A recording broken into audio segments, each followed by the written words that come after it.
Arkadaşlar merhaba, Kripto Türkiye'ye hoş geldiniz. İncelemelerimize kaldığımız yerden devam ediyoruz. Hatırlarsanız Telegram kanalımızda haftalar öncesinden detaylı bir Shopix incelemesi yapacağımızın haberini vermiştik. Elimizden geldiğince içimize sinip arşiv niteliğinde bir video olması için çok çalıştık. Umarım beğenirsiniz. Bu arada unutmadan hemen söyleyeyim arkadaşlar, daha önce izleyen varsa Avalanche videosunda olduğu gibi bu da uzun ve detaylı bir video olacak. Çünkü bizim Split'i anlayabilmemiz için önce günümüz dünyasında e-ticaret sistemi nasıl çalışıyor onu bir anlamamız lazım. Takdir edersiniz ki bir proje bize kanayan bir yaraya merhem olabileceğini vaat ediyorsa, biz o yaranın gerçekten kanayıp kanamadığını doğrulayıp ayrıca neden kanadığını araştırmakla yükümlüyüz.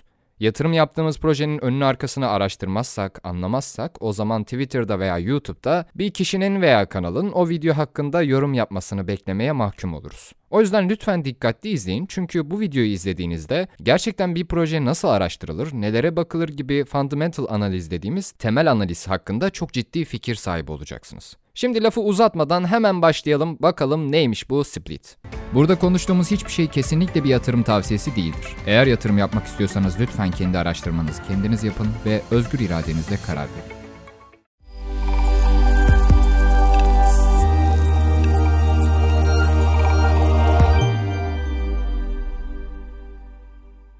Split, temelde blok zincir, NFT ve Web 3.0 teknolojisini kullanarak merkeziyetsiz bir e-ticaret sistemi kurmak istiyor. E-ticaretin günümüzdeki büyüklüğünü ve büyüme oranını görmemek mümkün değil arkadaşlar. Özellikle pandemi döneminde e-ticaret sisteminin ne kadar büyüdüğünü ve geliştiğini hep beraber gördük. Artık mutfak alışverişinden giyime, giyimden teknolojiye birçok ürünü hiçbir fiziksel etkileşimde bulunmadan yalnızca internet üzerinden yapıyoruz. E-ticaret sistemi kadar bu sistemin içinde bulunan oluşumlar da bir o kadar büyüdü. Özellikle e-ticaret deyince aklımıza ilk gelen platform olan Amazon yaklaşık %40'lık bir büyüme yaşadı. Split ise böylesine büyük bir piyasaya klasik e-ticaret yöntemlerini değiştirerek giriş yapmayı planlıyor. Özellikle Amazon ve eBay gibi büyük mağazaların yüksek komisyonlar kestiği, küçük işletmelerden daha fazla kendi ürünlerini ortaya çıkarmaya çalıştığı, fiyatlandırmaya müdahale ettiği ve tekelleşmeye başladığı göz önüne alınınca Split'in vaat ettikleri oldukça çekici duruyor. Ticaretin sadece üretip satmaktan ibaret olmadığı günümüzde bu tip büyük mağazaları epey zorlayacak bir proje gibi gözüküyor.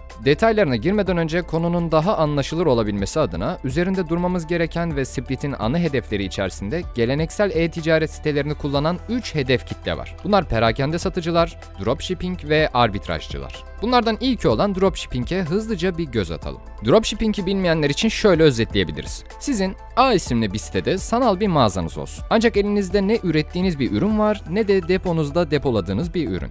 Siz C ülkesindeki bir üreticiden bir ürün alıyorsunuz. Buna kalemtıraş diyelim. Sanal mağazanız üzerinde bir kalemtıraş satışı başlatıyorsunuz. K ülkesindeki bir müşteri de sizin mağazanızdaki kalemtıraşı çok beğeniyor ve bunu almak için sipariş veriyor. Siz de bu ürünü C ülkesinden K ülkesindeki müşterinize kargoluyorsunuz. Yani burada siz bir aracılık hizmeti üstlenerek ürün üzerinden komisyon sağlıyorsunuz. Deponuz ve üretim yaptığınız bir tesis olmadan. İkinci bir kavram olan arbitrajın ise dropshipping'den tek farkı ürün hizmet listeleme faaliyetlerinin gerçekleştiriliyor olması.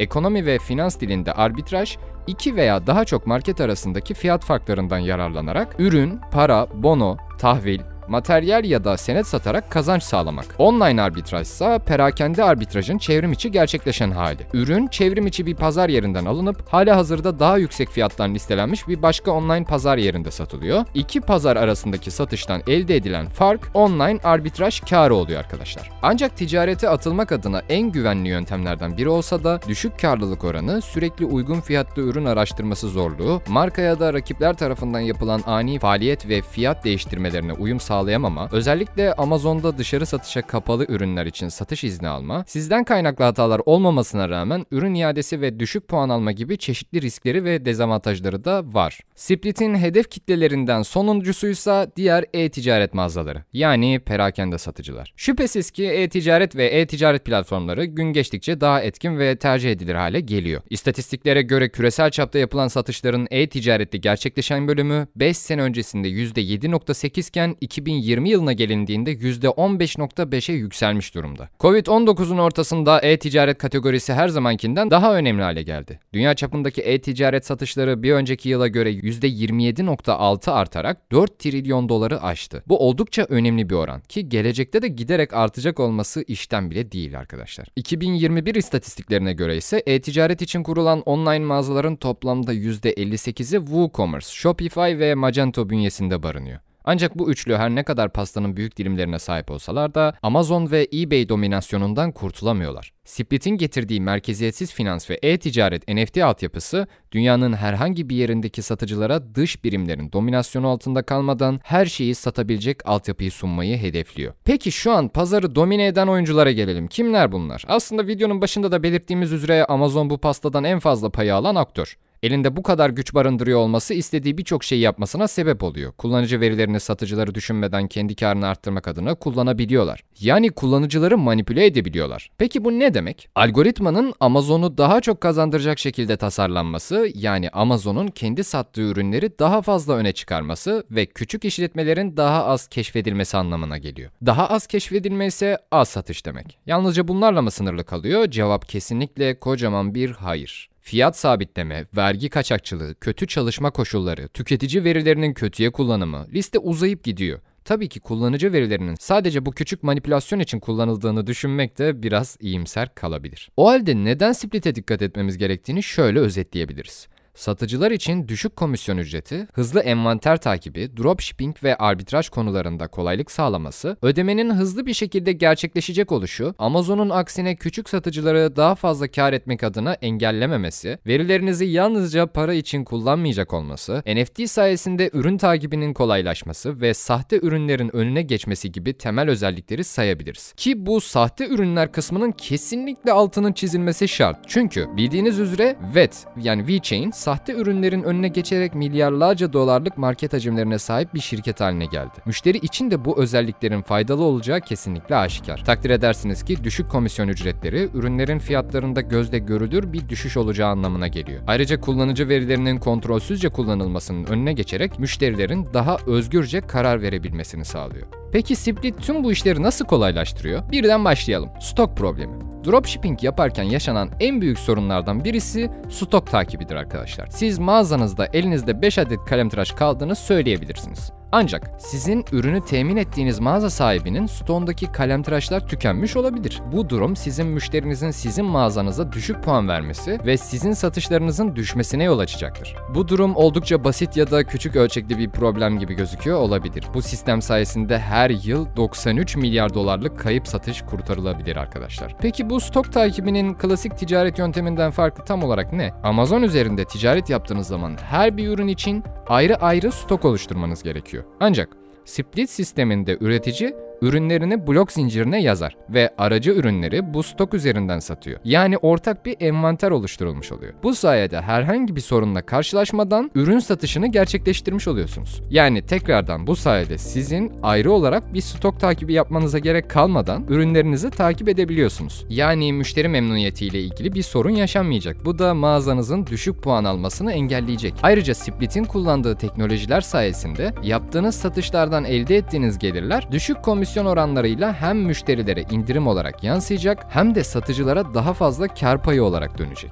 Bunlara ek olarak belki de satıcıları en çok rahatlatan konu ödemelerini belli bir dönemi beklemeden çok hızlı bir şekilde alacak olmaları. Bunlar klasik ticaret sisteminde pek de görmediğimiz ve alışkın olmadığımız durumlar. Yeni ürün listeleme kolaylığı. Dropshipping yapanların en çok vaktini alan konulardan birisi de kesinlikle yeni ürünleri listelemek. Mağazalarına ekleyecekleri her bir ürün için yeni bir görsel, yeni bir açıklama, fiyat gibi birçok özelliği tek tek elleriyle yazmaları gerekiyor. Ancak halihazırda blok zinciri üzerinde bu üründen varsa satıcının yapması gereken sadece eklemek olacak. Bu da zamandan oldukça büyük bir tasarruf anlamına geliyor. Hem iş gücünden hem de zamandan büyük bir tasarruf. İletişim problemi. Yine dropshipping yapanlar için çok yaygın ve çok can sıkıcı bir sorun. Üreticinin kullanıcıdan aldığı siparişi üreticiye iletirken yaşadığı problemler. Ürün yanlış olabilir, hatalı olabilir ya da bir gecikme yaşanabilir. Bunların en büyük sebebi manuel olarak yapılmasından kaynaklanıyor. Bu sorun önce zaman ve para kaybına, daha sonra da satıcının müşteri kaybetmesine kadar uzanıp gidiyor. Split tam burada devreye giriyor ve sistemi manuelden otomatik hale çeviriyor, yani alıcı ve satıcıyı buluşturuyor. Bu sayede birçok sorun daha yaşanmadan ortadan kalkmış oluyor. Yasal sorumluluk sorunları.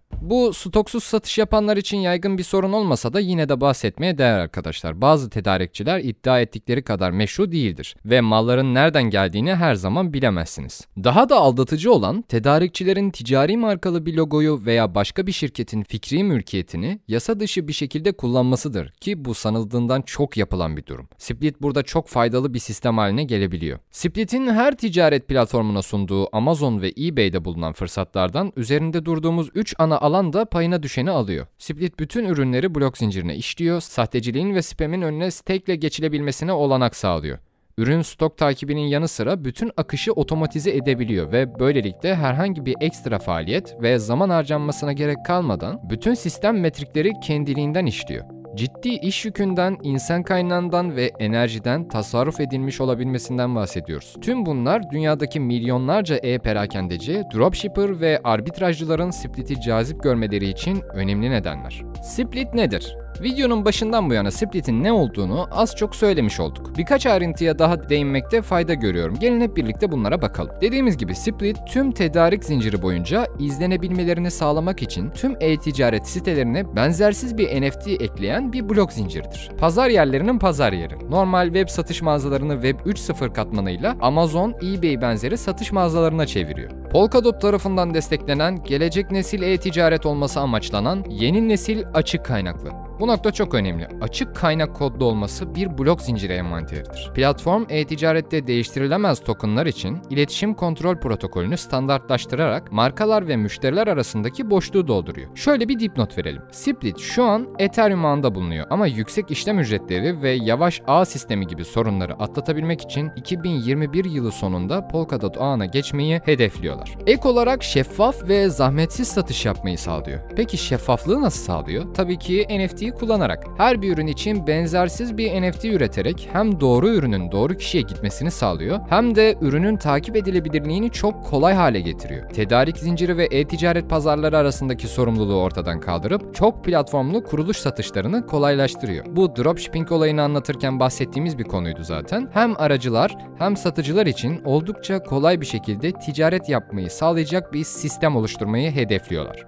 NFT modeli çifte harcama yerine getirilemeyen siparişlerle sonuçlanan oldukça yaygın bir sorun. Bunun yanında kötü incelemeler ve satıcı itibarının zedelenmesi gibi sorunlu birçok noktayı çözüyor. Bunlar oldukça önemli noktalar. Çok düşük marjların olduğu bir oyunda marj potansiyelinde kritik kayıplara neden olabiliyor. Çifte harcama ve NFT konusu anlaşılmamış olabilir. İleride daha detaylı bir şekilde değineceğiz. Evet, gelelim Split'e neden dikkat etmemiz gerektiğine. Eğer kripto paraların ve blok zincirin olumlu yanlarını biliyorsanız bunun cevabını anlamanız çok da zor olmayacaktır. Split tüm gücü üçüncü bir tarafa vermek yerine gücü bizim elimizde topluyor. Bir satıcı olarak sattığınız üründen sadece maksimum kar elde etmekle kalmıyor, aynı zamanda ürünün alıcıya özgün bir şekilde ulaşmasını da sağlayabiliyorsunuz. NFT'ler tam bu noktada devreye giriyor ama bunu daha sonra detaylı bir şekilde açıklayacağız. Çünkü geleneksel e-ticarette pazar yerlerinin aldığı yüksek kar marjları satıcıların eline geçen parayı bir hayli düşürüyor. Split protokolü sayesinde hem satıcılar hem kullanıcılar daha çok kazanmış oluyor. Diğer projeler gibi kullanım alanı ve kullanıcılar dolayısıyla bir anda hype'lanıp trend olabilecek bir proje değil arkadaşlar. Sadece hedefledikleri kitlenin %1'ini kendilerine çekebilirlerse ShopX yaklaşık $4 bir fiyata ulaşacak. Bu hayal değil, fakat bu ancak bu sistemin kullanılmasıyla mümkün olabilir. Ortaklık modeli. Sahte bot trafiğiyle dolu olan e-ticaret pazarlarından farklı olarak bu platformda spam'e daha az rastlayacağız. Burada bot derken satıcıların müşteriye ürünlerini satmak için açtıkları sahte hesaplarla interneti adeta bir çöplüğe çevirmelerini ve türlü numaralarını kastediyoruz. Kullanıcılar esas ürüne ulaşana kadar birçok sahte ürün, aynı ürünün farklı resimleriyle ve sahte satıcılarla karşılaşıyorlar. Bunlara ek olarak kullanıcıları gözetleme, onları e-posta bombardımanına tutmak gibi istenmeyen davranışların da önüne geçebiliyor. Burada Split şöyle bir yöntem kullanıyor. Adı escrow. Platform alıcıları korumak için ödemeyi ürün alındıktan sonra ödeme yapılacak bir şekilde güvence sisteminde tutuyor. Bu ne demek? Şöyle bir açıklayalım. Diyelim internet üzerinden çocuğunuz için bir kalemtıraş aldınız. Ürün için 10 birim parayı da ödediniz. Ancak hatalı veya yanlış bir ürün geldi ya da ürün size hiç ulaşmadı. İşte tam o noktada sistem sizin paranızı güvence altında tutuyor ve sizi koruyor. Bu sayede de dolandırıcıların önüne geçilmiş oluyor. Şimdiye kadar anlattıklarımızı şöyle özetleyebiliriz. Split, klasik e-ticaretin şu ana kadar bize sundukları hizmetleri sunabiliyor. Bunlara ek olarak daha güvenli, daha dürüst bir sistem oluşturuyor. Spam görüntülemelerden uzak, büyük aktörlerin daha fazla kazanabilmesi için küçük satıcıları ezmediği, kullanıcı verilerinin yine o aktörlerin daha fazla kazanabilmesi adına kullanılmadığı, dropshipping ve arbitraj yapanların saatlerce ürün girmek zorunda kalmadıkları, stok problemleriyle ve kargolamalarla uğraşmadıkları bir sistem oluşturuluyor arkadaşlar. Split nasıl çalışır? Split'in ne olduğundan ve hangi sorunu çözmeyi hedeflediğinden bahsettik. Peki Split bu sorunları nasıl çözmeyi amaçlıyor? Biraz da bu bahsettiğimiz özelliklere yakından bakalım. Split protokolü oldukça basit bir şekilde çalışır. Bir satıcı bazı Shopix tokenlarına stake ederek satılık ürünü listeleyebilir. Bunu da spam gönderilmesini önlemek için yapar. Küresel envanter yönetimi. Ürün başına benzersiz bir NFT oluşturulmasıyla satıcılar gerçek envanterlerini her an bilebilecekler. Tüm blok zincirine göndererek envanterleri sürekli olarak doğrulanır bir hale getiriliyor. Bu sayede satıcı birden fazla pazar yerinde satış yapıyor olsa da envanterini blok zincirin hızından yararlanarak güncelleyebiliyor ve kontrol ediyor. Listelemeden sonra protokol satışı teşvik etmek için tüm bağlı kuruluşlara ve pazar yerlerine senkronize ediliyor. Alıcıyı bulabilen kişi ödülü toplar. Blockchain tabanlı projelerde sıkça gördüğümüz bir durum bu. Ödülün nasıl olduğuna daha sonra değineceğiz. Anında satış ortağı ödemeleri. Küresel envanterden başarılı bir satış sonrası satış ortağı satışın anında ödemesini alacaktır. Geleneksel satış yöntemlerinde birçoğumuzun da bildiği gibi bu ödemeler doğrulama sorunları nedeniyle çok uzun süreler alabiliyor. Hem platformun geç ödeme yapması hem de bankaların yavaşlığı nedeniyle bu durum yaşanıyor. Blockchain teknolojisi sayesinde bu satışlar anında doğrulanabilir ve ödemeler buna göre gerçekleşebilir. Evrensel itibar sistemi.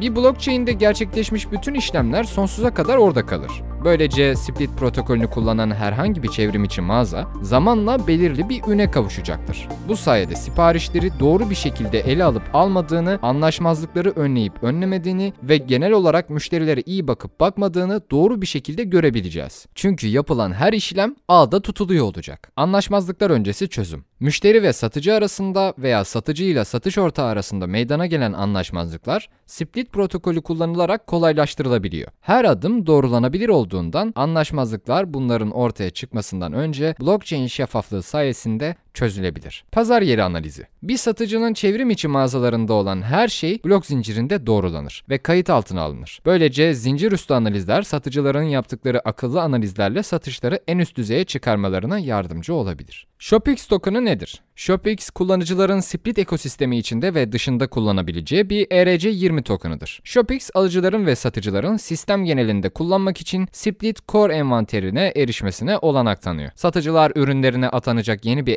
NFT basımı için bir ürünü listelemeden önce Shopix yatırmalıdır. Split Ağı, platformun bütünlüğünü korumak ve gelecekteki gelişmeleri finanse etmek için Shopix token'ındaki hakemleri ve doğrulayıcıları ödüllendirir. Shopix token'ı ayrıca Split Ağı'nda dürüst davranışı teşvik etmek için kullanılıyor. Platformdaki satıcılar herhangi bir anlaşmazlık olmadan geçerli işlemleri kolaylaştırdıkları için Shopix token listeleme ödülleri kazanabiliyorlar. Satıcılar satış ödül havuzundan tamamlanan her başarılı işlemle daha fazla token kazanabilecekler.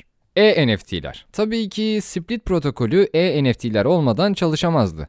NFT dediğimizde birçok kişinin aklına benzersiz sanat eserleri gelebilir arkadaşlar. Ki bunda bir yanlışlık yok. Split için buradaki önemli kısım sanattan daha ziyade benzersiz kısmı. E-NFT'ler gerçek dünyadaki zincir dışı ürünleri temsil ediyor ve bunları blok zincirinde tokenize ediyor. Ürünü benzersiz bir hale getirerek satıcının bir ürünü birden fazla kez satmasına engel oluyor. Ayrıca NFT'ler sayesinde ürünün takibinin kolaylaşmasını sağlıyor. Böylelikle satıcıdan yanlış bir ürünün çıkması ya da kargolama sırasında oluşabilecek karışıklıkların önüne geçiliyor. Ve bu yöntem çifte harcama sorunlarını da ortadan kaldırıyor. Çifte harcamayı bilmeyenler için hemen açıklayalım. Çifte harcama bir coin'le birden fazla işlem yapılmasına deniyor. Split ise NFT'ler sayesinde bu sorunu ortadan kaldırıyor. Hakemler ve doğrulayıcılar. Split ekosistemi için önemli özelliklerden bir başkası. Videoda birkaç kez hakem ve doğrulayıcılara değinmiştik. Peki nedir bu? Hemen açıklayalım. Temelde alıcı ve satıcı arasında gerçekleşen işlemleri doğrulayan bir mekanizma olduğunu söyleyebiliriz. Hem hakem ve doğrulayıcılar sayesinde yaşanacak karışıklıkların önüne geçiliyor, hem de hakem ve doğrulayıcılar finansal teşviklerden faydalanabiliyor. Aslında bu durum önceden de aşina olduğumuz bir sistem. Hakem olabilmek için tabii ki kullanıcıların öncelikle ShopX tokenlarını stake etmesi gerekiyor. Stake edilen ShopX miktarı ne kadar yüksek olursa finansal ödüller de o kadar büyük oluyor. Split ağını diğer sistemlerden ayıran en önemli özellik rastgele olarak bir hakem seçiyor olması. Alışık olduğumuz sistemlerde elinde en çok token bulunduranlar hakem olmayı hak ediyor ve bu sayede finansal teşviklerden yararlanabiliyorlardı. Ancak Split sayesinde verilecek ödüller sadece elinde fazla ShopX bulunduran kişilere değil, aynı zamanda çok daha az token bulunduran kişilere de gidebiliyor. Bu sayede adil bir ödüllendirme sistemiyle karşılaşıyoruz. Daha az token bulunduran kişilerin de bu finansal teşvik mekanizmasında yararlanabilmesinin önünü açmış oluyorlar. Peki bu teşvikler ne kadar olacak noktasına geldiğimizde ise sistem şu an için bu ödüllerin yüzdelerini belirlemiş değil. Ama biz ilerleyen zamanlarda açıklayacaklarını düşünüyoruz. Ayrıca doğrulayıcılar platformun spam listeleme yapmasını engellemek için bulunuyorlar. Mevcut sistemlerde yüksek oranda spam görüntüleme kullanılıyor. Kullanıcı almak istediği ürüne ulaşana kadar önüne birçok sahte veya aynı ürünün muadili olan ürünler çıkıyor.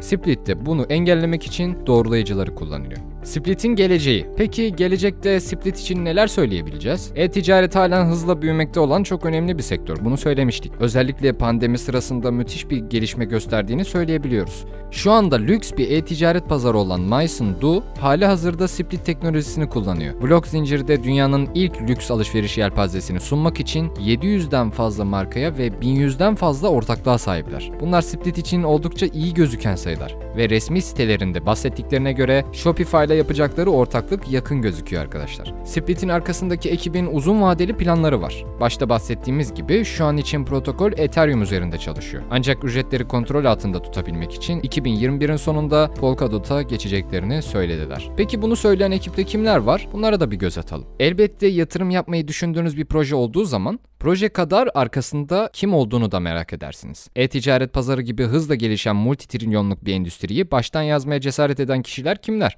Öncelikle şunu söyleyelim. Bu videoda bütün bir ekibi incelememizin imkanı yok. Çünkü oldukça geniş bir kadroya sahipler. Şimdi kısaca şirketin yönetim kadrosuna ve danışmanlarına bakalım.